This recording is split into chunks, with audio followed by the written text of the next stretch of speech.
Apparently there are more than 5 tracks that should get races and maybe more than 5 to cut.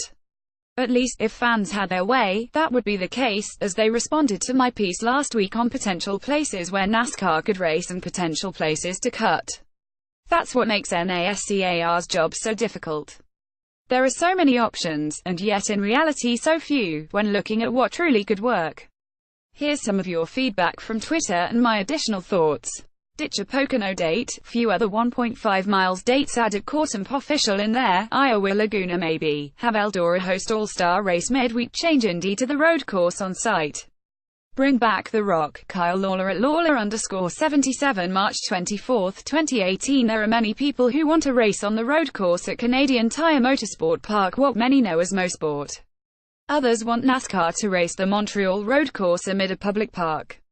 The Xfinity Series races at the circuit Gilles Villeneuve were cool, and I like the idea of racing near a huge metropolitan area. Mosport is just 90 minutes from Toronto and has had solid truck events. NASCAR faces significant contractual hurdles to change its Cup Series schedule and tracks. But it should be looking at different avenues, especially at short tracks and road courses. Want to get NASCAR fans riled up? Bring up the Cup schedule. So what enhancements should the sport consider for 2019? Our experts weigh in. For growth of the sport, I'd say Montreal, though Mosport in the end might be better racing. As for Eldora Speedway, Rossburg, Ohio and the All-Star race, though it would be neat to see and different, the All-Star race should feature the drivers in their element. An exhibition with big prize money of Cup drivers competing in real dirt cars a la the Prelude to the Dream would be cool, but the All-Star event needs to remain on asphalt. Rockingham has, unfortunately, probably seen its better days. The difficulty isn't having the track operate in the black. It's having to operate in the black plus pay off the financing it takes to purchase the track in the first place. Laguna Seca NASCAR puts on a solid show in Sonoma, California, so to add a road course that is only 150 miles away doesn't make a ton of sense. Cup should go to Iowa. Xfinity to Kern. Trucks to Dominion. Pain Train, at Nick Payne March 23, 2018. There has been a lot of talk about Xfinity and trucks going back to more short tracks, and that idea has merit. Both series could use a better mix of companion events and standalone events. The difficulty, beyond getting those facilities ready from a safety, medical and infrastructure aspect, is on the economic front. As much as people criticize the move from Lucas Oil Raceway Indianapolis Raceway Park to Indianapolis Motor Speedway for the Xfinity Series, teams have said they had an easier time finding sponsorship for a race at IMS. The purse for most short tracks, which tend to not have as many seats, Kern County Raceway Park in Bakersfield, California, has 5,000 permanent seats max and would have to bring in temporary stands, likely would deter teams from making long trips. NASCAR should start with the trucks at some of these locations, and hope the manufacturers would like the idea of a grassroots feel. Let's modify this suggestion at the moment. Trucks to Kern County and Dominion Raceway, Woodford, Virginia. But to do so, take a little purse out of the Daytona 500, and throw it in the bucket for the trucks so the series can handle going into smaller markets. We don't need to take away tracks, just take away the second dates for many of the tracks, 1 Miz, 1 Pocono, 1 Kansas, 1 Texas, 1 Vegas. The Unstable Race Fan at Unstable Race Fan March 23, 2018. The problem with this is that when television pays for 36 events, just cutting races off the schedule means less money for the track operators overall, not to mention the teams.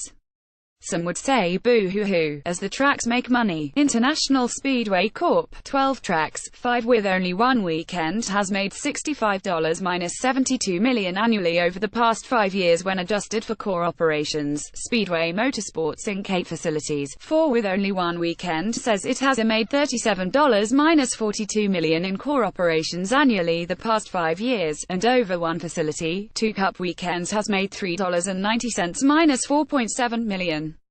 Using Dover as an example, taking a race out could cost a facility more than $2 million. Those public companies either would see a huge dip in stock price or would need to be compensated. At COTA doesn't draw an audience for at IMSA or at F1. I doubt it would for at NASCAR. The racing sucks at IMSA and has for years. At NASCAR doesn't need an all-star race. At NHMS should go away a rebuilt with banking. Jeff Markowski at NASCAR. Jeff, March 24, 2018. There certainly is some questions as to whether Circuit of the Americas would have a good NASCAR crowd and if its surface is too wide to have a NASCAR race. But like other places where the racing isn't always great, the flat tracks of Indianapolis and New Hampshire, as mentioned, have had their challenges. Sometimes being in a certain market and being in an area where there are race fans make the race an important one. Yikes at Bopocras. Leave my local tracks at Chicago and Speedway at IMS at my Speedway off your list. Those are awesome races for kids and families. Tough to beat the 2017 IMS race last year.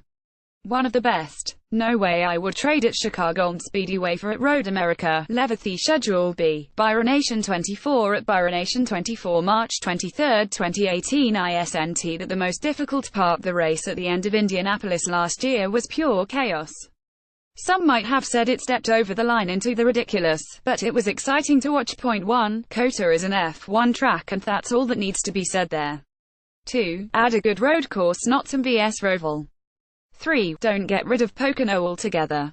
4. Less 1.5 tracks for sure. 5. Add more short tracks. 6. Less going to the same track more than once. 7. Add Gateway. My opinion. Avery Schwalm at Avery Schwalm, March 24, 2018. Gateway. That is an interesting topic.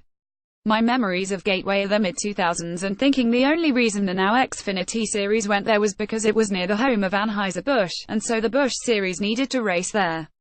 The races were decent, but the vibe wasn't great, and the place as a whole wasn't impressive. The current track leadership has made improvements to the 1.25-mile track and the facility, which does have a truck race and an IndyCar event. But before talking Cup, let's see if an Xfinity race there can generate interest and have drivers thinking a Cup race would be a good idea for that venue.